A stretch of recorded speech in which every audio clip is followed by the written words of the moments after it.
पूर्व काल में स्वरोचिष मनवंतर में सूरत नाम का एक राजा था। वह अत्यंत उदार, प्रजापालन में तत्पर, सत्यवादी, कर्मनिष्ठ, ब्राह्मण पूजक और गुरु भक्त था। सदा अपनी ही भार्या में अनुरक्त, दानी, किसी के साथ विरोध भाव न रखने वाला और धनुर्वेद का पूर्ण पंडित था। इसी प्रकार जब वह अपना राज्य सुशासन से चला रहा था, तब पर्वतवासी मलेच्छ लोग शत्रु बन गए। उन्होंने हाथी, घोड़े, रथ और पैदल चारों प्रकार की सैन्य को संगठित कर सूरत के राज्य पर अधिकार करने की लालसा से वहां आ पहुँचे।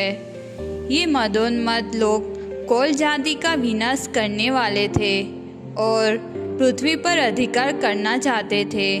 तब राजा सूरत ने भी अपनी सैन्य लेकर उनका सामना किया। उनके बीच भयंकर युद्ध हुआ।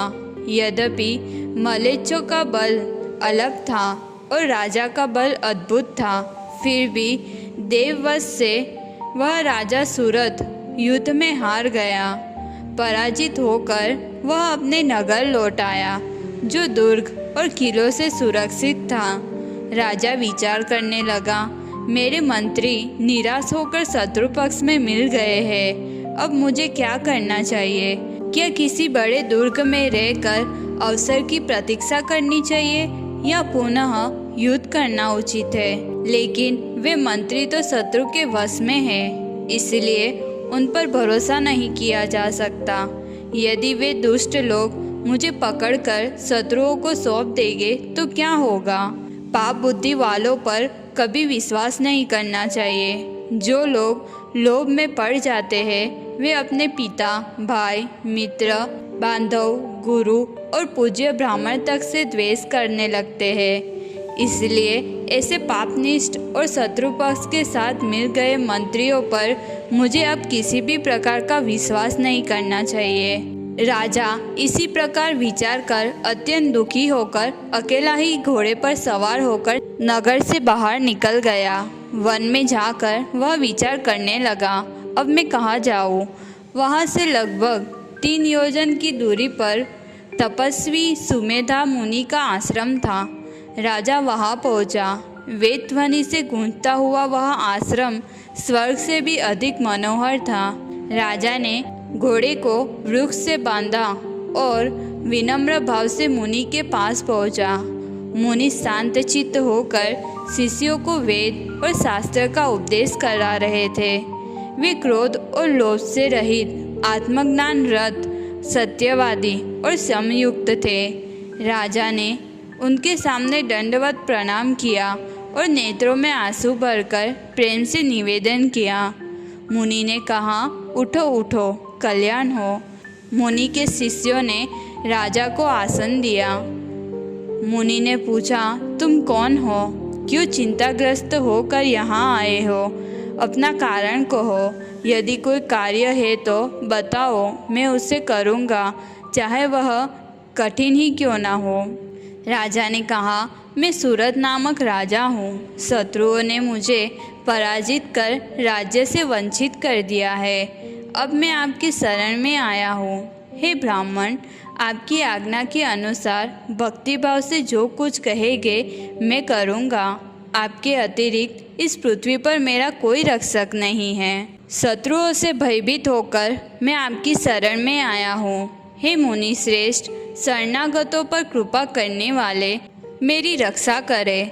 ऋषि ने कहा, हे राजेंद्र, तुम यहाँ निडर होकर निवास करो। यहाँ तुम्हारे शत्रु नहीं आ पाएंगे। मेरी तपस्या के बल से वे प्रवेश नहीं कर सकेंगे। यहाँ पर आपको हिंसा नहीं करनी चाहिए और फल मूल से जीवन व्यापन करना चाहिए। ऋषि के वचन सुनकर राजा निडर हो गया और आश्रम में रहकर फल मूल खाकर शुद्ध जीवन जीने लगा। एक समय वह वृक्ष की छाया में बैठकर अपने घर और राज्य की चिंता करने लगता है। वह सोचता है, मेरा राज्य मलेच्छों ने ले लिया है। वे दुराचारी लोग प्रजा को कष्ट देंगे। मेरे हाथी घोड़े सब नष्ट हो जाएंगे। सैनिक शत्रुओं के अधीन होकर दुख पाएंगे। मेरा धन दुराचारी लोग जुए और शराब में नष्ट करेंगे। मंत्री भी पाप बुद्धि होकर कोष को समाप्त कर देंगे। इसी प्रकार चिंता करते हुए राजा वृक्ष के नीचे बैठा था कि तभी एक वैश्य वहां आ पहुंचा जो दुख से पीड़ित था। राजा ने उसे देखकर पास बिठाया और पूछा, तुम कौन हो? यहाँ कैसे आए? इतने दुखी क्यों लग रहे हो? सच्चाई से बताओ। वैश्य ने कहा, मेरा नाम समाधि है। मैं वैश्य जाति का हूँ। धनवान, धर्मनिष्ठ, सत्यवादी और निष्कपट था, परंतु लालची, अधार्मिक, पाखंडी पुत्र और पत्नी ने मुझे घर से निकाल दिया। अपने ही स्वजनों ने त्याग दिया, इसलिए मैं दुखी होकर इस वन में आया हूँ। आप कौन हैं? भाग्यशाली प्रतीत होते हैं, कृपया कहिए। राजा ने कहा, मैं सूरत नाम का राजा हूँ। शत्रुओं से पीड़ित होकर मंत्रियों द्वारा ठगा गया और राज्य से वंचित हो गया। सौभाग्य से तुम यहाँ मिले। अब हम मित्र हैं। चलो इस वन में सुखपूर्वक रहे और चिंता छोड़ दे। वैश्य बोला, मेरा परिवार मेरे बिना असहाय और दुखी है। पत्नी, पुत्र और कुटुंब की चिंता से मेरा मन व्याकुल है। उनसे मिलने की लालसा मेरे मन को शांत नहीं होने देती। राजा ने समझाया, जिन पुत्रादि ने तुम्हें त्याग दिया है उन्हें देखकर भी तुम्हें सुख कैसे मिलेगा? हितकारी तो शत्रु भी हो सकता है, परंतु अहित करने वाले सुहृद नहीं हो सकते। अतः स्थिर मन बनाकर मेरे साथ रहो। वैश्य बोला, राजन, मेरा मन स्थिर नहीं होता। कुटुंब की चिंता मुझे सदा पीड़ित करती है। राजा ने कहा, मुझे भी राज्य की चिंता सताती है। आओ हम दोनों मुनि के पास चले, वही हमारे शोक का नाश करेंगे। इस प्रकार निश्चय करके राजा और वैश्य दोनों विनम्र भाव से मुनि के पास गए और प्रणाम किया। राजा बोले, हे मुने, यह वैश्य आज वन में मेरा मित्र बन गया है। इसे पुत्र पत्नी ने त्याग दिया है और अब इसे मेरा संग प्राप्त हुआ। कुटुंब से अलग होकर यह दुखी और अत्यंत खिन्न है। मेरी भांति इसे भी शांति नहीं मिलती। मेरे भी हृदय से कारण रहित चिंता नहीं जाती। मेरे घोड़े दुर्बल हो जाएंगे, सेवक वर्ग दुखी हो गया होगा, शत्रु मेरा खजाना नष्ट कर देंगे। इस प्रकार चिंता करते हुए मुझे न तो नींद आती है और न ही सुख है। मैं जानता हूँ कि यह जगत मिथ्या है, फिर भी मन भ्रमित है, स्थिर नहीं होता। यह बड़ा आश्चर्य है कि मोह दूर नहीं होता। स्वामी, आप सर्वज्ञ हैं और सभी शंकाओं का नाश करते हैं। कृपा कर मेरे मोह का कारण बताइए। इस प्रकार राजा द्वारा पूछे जाने पर श्रेष्ठ मुनि सुमेधा ने उसे शोक और मोह का नाश करने वाला परम ज्ञान बताया। ऋषि बोले, सुनो राजन, मैं तुम्हें बंधन और मोक्ष का कारण बताऊंगा। महामाया नाम से विख्यात वह शक्ति सब प्राणियों में है। ब्रह्मा, विष्णु, महेश, इंद्र, वरुण, वायु, सभी देवता, मनुष्य, गंधर्व, नाग, राक्षस, वृक्ष, लताएं, पशु, पक्षी सब उन्हीं के अधीन हैं। उसी ने यह चराचर जगत बनाया है। सब उन्हीं के वश में मोह जाल से बंधे हैं। वह महामाया तो ज्ञानी जनों के चित्त को भी हल लेती है। तुम तो फिर भी मनुष्य हो और रजोगुण से युक्त हो। ब्रह्मा, विष्णु, महेश आदि भी ज्ञान होने पर भी मोह के वश में रहते हैं। देवी ही मोह और ज्ञान दोनों को देने वाली है। वही बंधन और मोक्ष की कारण है। राजा बोले, भगवान, कृपा करके उस देवी का स्वरूप, उनका परम बल और सर्वोच्च स्थान बताइए। ऋषि बोले, राजन, देवी की उत्पत्ति नहीं है, वह अनादि है। यदि प्राणी शक्ति से रहित हो जाए तो वह प्राणी सवतुल्य हो जाता है, क्योंकि सभी प्राणियों में जो चैतन्य शक्ति है वह इन्हीं का रूप है।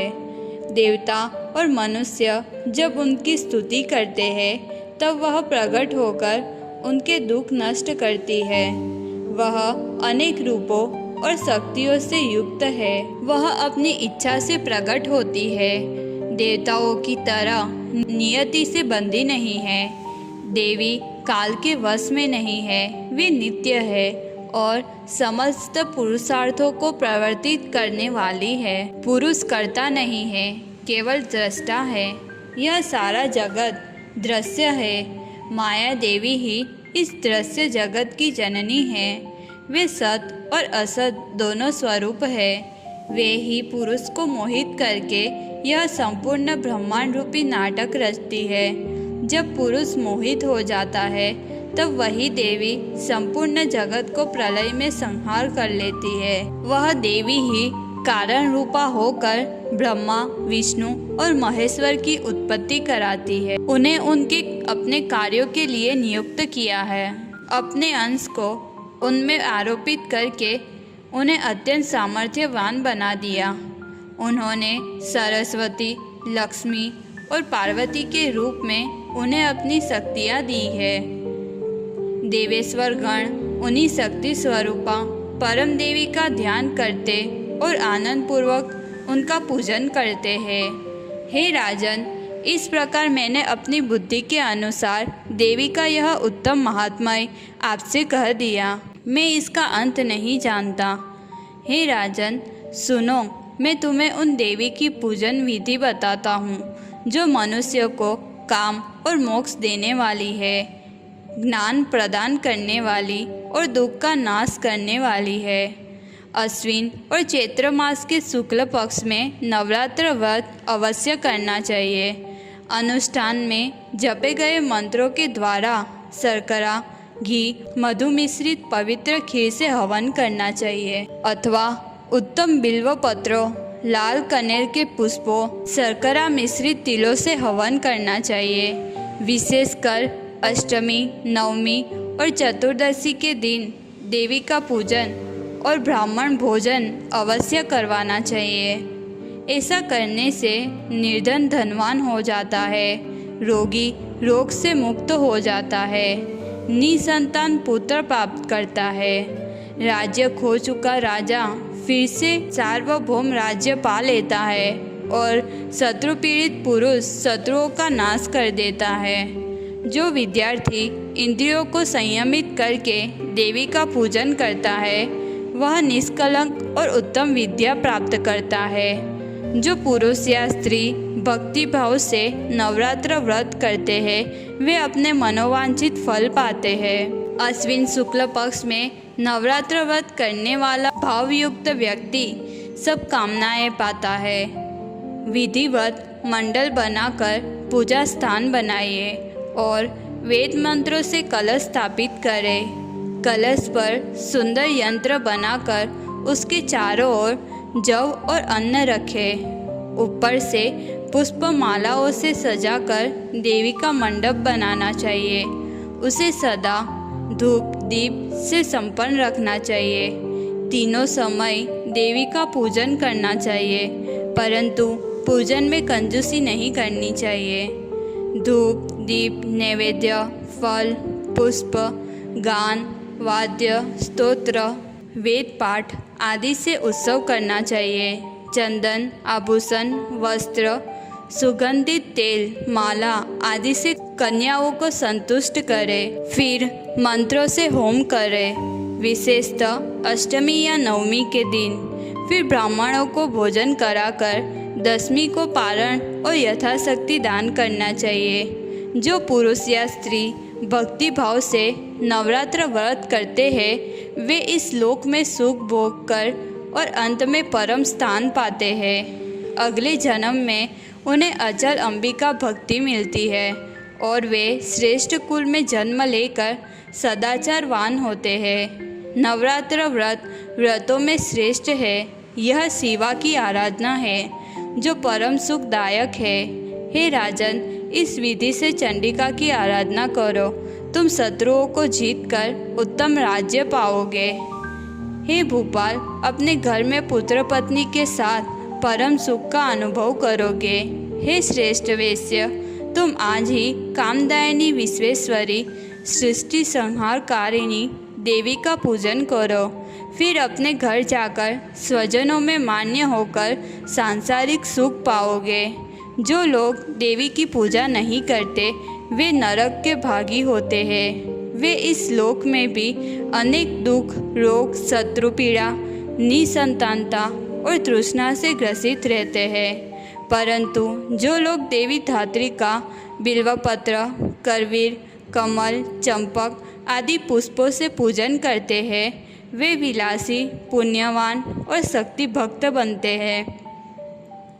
वे धन, वैभव, सुख से संपन्न होकर गुणवान और आदरणीय होते हैं। मुनि के वचनों को सुनकर दुखी वैश्य और राजा दोनों ने प्रेम पूर्वक विनम्र होकर हाथ जोड़कर प्रणाम किया और बोले, भगवान, हम दुखी और शोकाग्रस्त आज आपके वचनों से वैसे ही पवित्र हुए हैं जैसे गंगा से भगीरथ। पूर्व जन्मों के पुण्य से हमें यह पवित्र आश्रम प्राप्त हुआ है जो आपके दर्शन से महान दुख नाशक है। इस पृथ्वी पर अनेक मनुष्य अपने स्वार्थ में लगे रहते हैं, परंतु दूसरों के लिए कार्य करने वाले आप जैसे विरले ही होते हैं। हे विद्वान, आपके दर्शन से ही हमारे शारीरिक और मानसिक दुख दूर हो गए। आपके वचनों को सुनकर तो और भी शांति मिल गई है। हे साधो, हम दोनों थक कर इस संसार रूपी महासागर में डूब रहे हैं। यह जानकर अब आप हम दोनों का हाथ पकड़िए और मंत्रदान देकर भवसागर से पार कर दीजिए। हम तपस्या करके जगदम्बा को प्रसन्न कर उनके दर्शन प्राप्त करेंगे और फिर अपने अपने घरों को वापस जाएंगे। आपके मुख से देवी का नवाक्षर मंत्र ग्रहण करके हम दोनों निराहार रहकर व्रत करेंगे और मंत्र का जप करेंगे। इस प्रकार प्रेरित होकर वह श्रेष्ठ सुमेधा मुनि ने उन्हें ध्यान बीज सहित शुभ मंत्र दे दिया। राजा और वेश्य ने वह मंत्र पाकर उत्तम नदी के तट पर गए और तपस्या प्रारंभ की। उन दोनों ने शांत चित्त होकर मंत्र जप और भगवती के तीनों चरित्रों का पाठ करते हुए 1 मास का समय व्यतीत कर दिया, जिससे उनमें भगवती भवानी के चरण कमल में उत्तम प्रीति उत्पन्न हो गई और उनकी बुद्धि स्थिर हो गई। वे दोनों नित्य जाकर एक बार सुमेधा मुनि के चरणों में प्रणाम करते थे और वहाँ से लौटकर फिर कुशासन पर बैठ जाते थे। वे दोनों अन्य कोई भी कार्य नहीं करते थे और सदैव देवी के ध्यान तथा मंत्र जप में संलग्न रहते थे। इस प्रकार 1 वर्ष पूर्ण होने पर वे फलाहार का त्याग करके पत्ते के आहार पर रहने लगे और संयमी होकर तपस्या की। इस प्रकार 2 वर्ष व्यतीत होने पर एक बार उन्होंने स्वप्न में भगवती का मनोहर दर्शन पाया। लाल वस्त्र धारण किए और सुंदर आभूषणों से सुसज्जित जगदम्बा को राजा और वेश्या ने स्वप्न में देखा। स्वप्न में देवी को देखकर वे दोनों प्रेम से भर गए और 3रे वर्ष में जल पर जीवन निर्वाह करने लगे। 3 वर्षों तक कठोर तप करते करते वे अत्यंत कुशकाय हो गए। फिर भी जब देवी के प्रत्यक्ष दर्शन न हुए तो उन्होंने शरीर त्याग कर देने का निर्णय किया और एक अग्निकुंड बनाया। उनकी इस अनन्य भक्ति से प्रसन्न होकर माँ भगवती प्रत्यक्ष प्रकट हुई और बोली, हे राजन, हे वेश्य, मैं प्रसन्न हूँ, जो चाहो वर मांगो। राजा ने कहा, माँ, मेरा राज्य मुझे वापस मिल जाए और शत्रु नष्ट हो जाए। देवी ने कहा, ऐसा ही होगा, तुम अपने नगर जाओ, शत्रु पराजित होंगे और मंत्री तुम्हारे चरणों में आएंगे। तुम हजारों वर्षों तक राज्य करोगे और अंत में मनु बनोगे। फिर देवी ने वेश्य से पूछा, हे वेश्य, तुम क्या चाहते हो? वेश्य ने कहा, माँ, मुझे न घर चाहिए, न धन, न परिवार, ये सब तो बंधनकारी और नश्वर है। मुझे तो ऐसा ज्ञान चाहिए जो मोक्ष प्रदान करे और बंधन काट दे। माँ तथास्तु कहकर अंतर्धान हो गई। राजा ने मुनि को प्रणाम कर घोड़े पर चढ़ने का सोचा। तभी उसके मंत्री और प्रजा आकर बोले, हे राजन, आपके शत्रु पाप से नष्ट हो गए, अब आप राज्य सुखपूर्वक कीजिए। राजा ने मुनि को प्रणाम कर प्रस्थान किया और अपना राज्य, पत्नी, बंधु बांधव सब पाकर समुद्र पर्यंत पृथ्वी का भोग किया। और वेश्य ने ज्ञान प्राप्त कर सभी बंधनों से मुक्त होकर तीर्थों में घूमते हुए भगवती के गुण गाता रहा। यह देवी का अद्भुत चरित्र है, जिससे राजा और वेश्य ने आराधना का फल पाया। जो पुरुष इस उत्तम आख्यान को नित्य सुनता है, वह अद्भुत सांसारिक सुख, ज्ञान, मोक्ष, कीर्ति और पवित्रता सब प्राप्त करता है। यह संपूर्ण अर्थदायी धर्म, अर्थ, काम और मोक्ष का कारण है।